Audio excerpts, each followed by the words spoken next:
Welcome back to the 140 Days podcast. It's January 24th for us here in the studio. In this episode, we'll be covering Senate committee assignments and what our local reps have been up to. We've seen amendments to the voting process, bills on party balloons, genetic testing, and, of course, immigration. Hey everyone, Michael Mirel is here with Victoria Fajardo. Victoria, how are you? I'm doing good. How are you doing? I'm doing well. It's been really cold. Yeah, I know. I know that there's been a lot happening in the Texas Ledge. So, since our promo launch, what's been happening? We just got the list of who is going to be a part of the Senate committees. So, what is a committee? The committee receives bills filed by the legislators. Depending on the topic of the bill, it would go to a corresponding committee. For example, a bill about veterans would go to the Veteran Affairs Committee. In committee, a bill can either gain momentum and be sent out to the rest of the chamber for a vote, or not get any attention at all and die. You know that Schoolhouse Rock video with the talking animated bill that explains the bill process? Yes. Okay, think of that. We're at the very beginning of that video. Okay. So all of the Valley senators have been appointed by Lieutenant Governor Dan Patrick to at least one committee, or should I say to at least five. Okay. In Senate District 21, we have Judith Cefarini, who's a Democrat. District runs out of Star. Mm-hmm.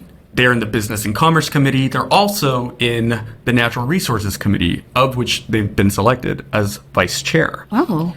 We also have in Senate District 26, Adam Hinojosa, who's a Republican. This district is mostly in Cameron. They were appointed to the Education Committee, and they're also in Border Security. Okay. And then finally, in Senate District 27, we have Juan Chuy Hinojosa, Democrat based out of Hidalgo. He's been appointed as the vice chair of the Finance Committee. He's also in the Border Committee. So we have Adam Hinojosa, Republican, and Chuy Hinojosa, Democrat, both in the Border Committee. They've been busy. If we look at the bills that they've been filing, Judith Cefarini has filed 78 bills already. Yeah, 78. She's actually leading with our senators. Yeah. We also have in second place Juan Chuy Hinojosa, who's filed 33 bills. And then we have Adam Hinojosa, who has filed one. Yeah, Adam Hinojosa's one signed resolution. Yeah, what is a resolution, Victoria? So his signed resolution is SR3 is a congratulations to his wife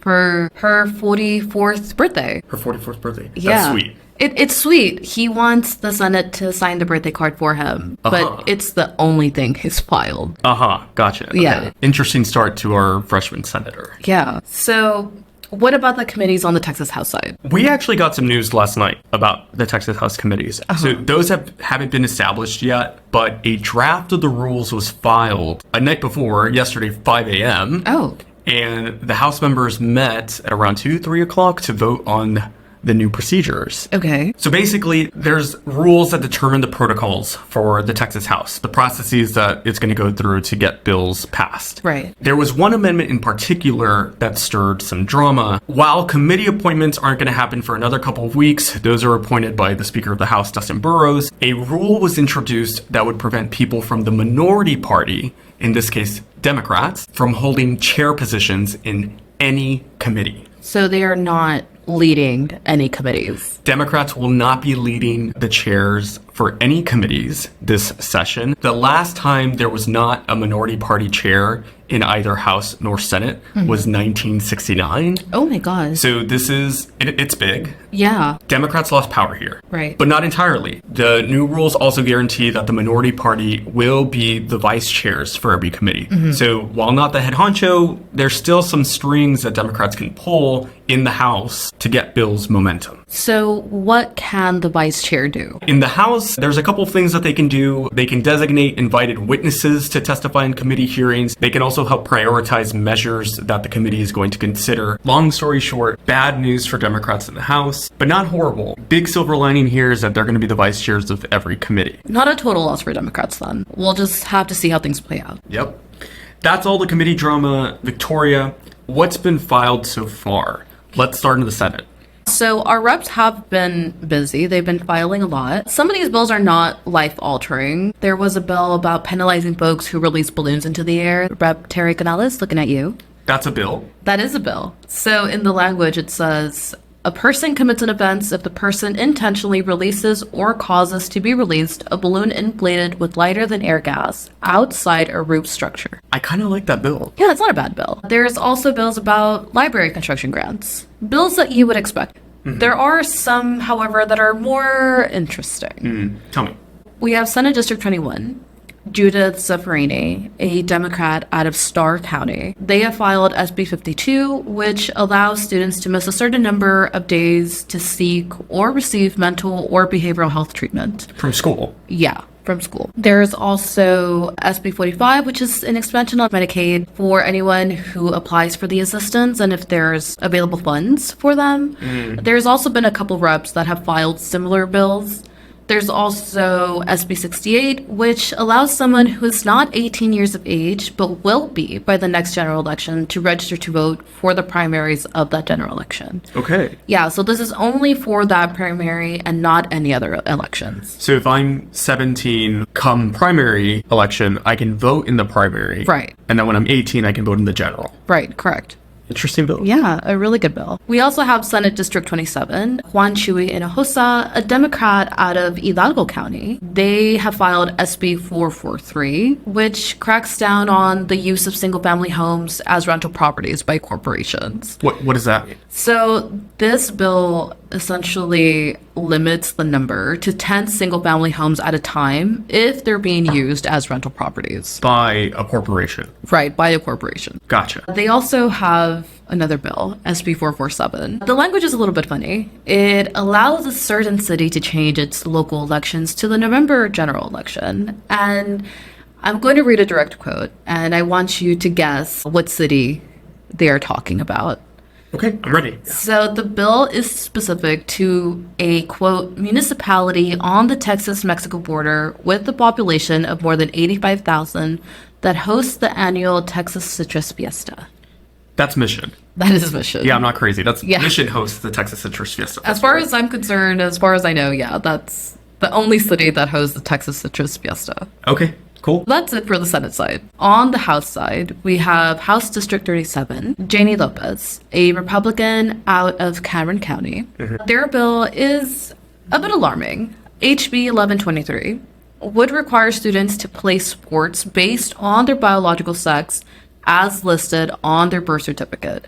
If a doctor suspects a mismatch between a student's birth sex and their chromosomal sex, they would need to undergo genetic testing.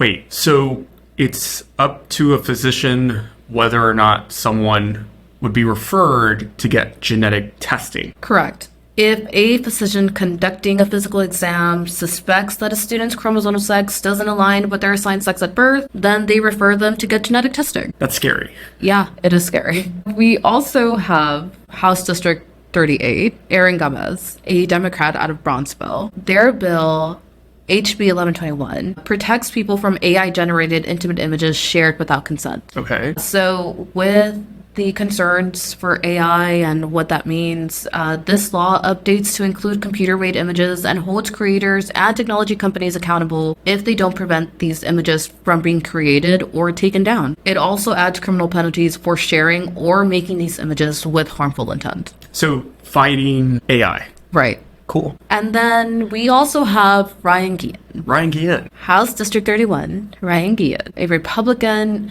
whose district runs from Starr County all the way to Wilson. And if you don't know where Wilson County is, that is right outside of San Antonio. Ryan Guillen has filed 73 bills already. Okay. A lot are either border surveillance or voter restrictions. There is one that caught my eye, HB 1240.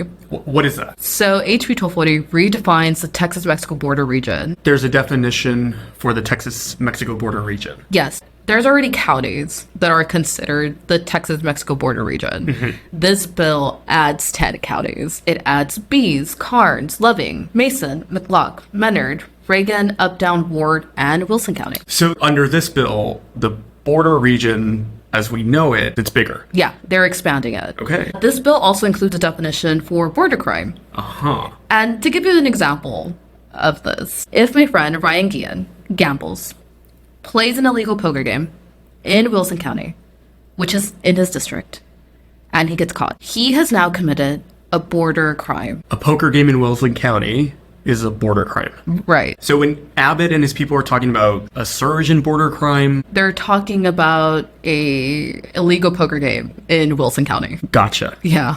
Well, it seems that there's a lot going on in the Senate and the House. We know that some of these bills sound like they're really good. I like the Medicaid bill. I also like the balloon bill. Yeah. I also think that there's some that raise red flags. Not sure how I feel about Guillen's border bill. Like we've said, our reps are busy. Most of them, at least. A lot of bills coming out of the Valley that have huge implications for the state. Michael, you shared a bit about the committee appointments on the Senate side, and I think it'll be interesting to see what bills will have an opportunity for public discussion. Yeah, we don't expect these bills to leave committee anytime soon. They have a long way to go. Victoria, on the House side, I believe Speaker of the House Dustin Burrows will be appointing committees soon. Yeah, hopefully. Okay. Well, Victoria, thank you for being here today. Thank you for being here too, Michael. You can catch the 140-Day podcast on our website at lupanet.org, on YouTube, Spotify, and SoundCloud. And don't forget to follow us on Instagram, TikTok, and X at lupe_RGB and our Facebook at La Unión del Pueblo Entero.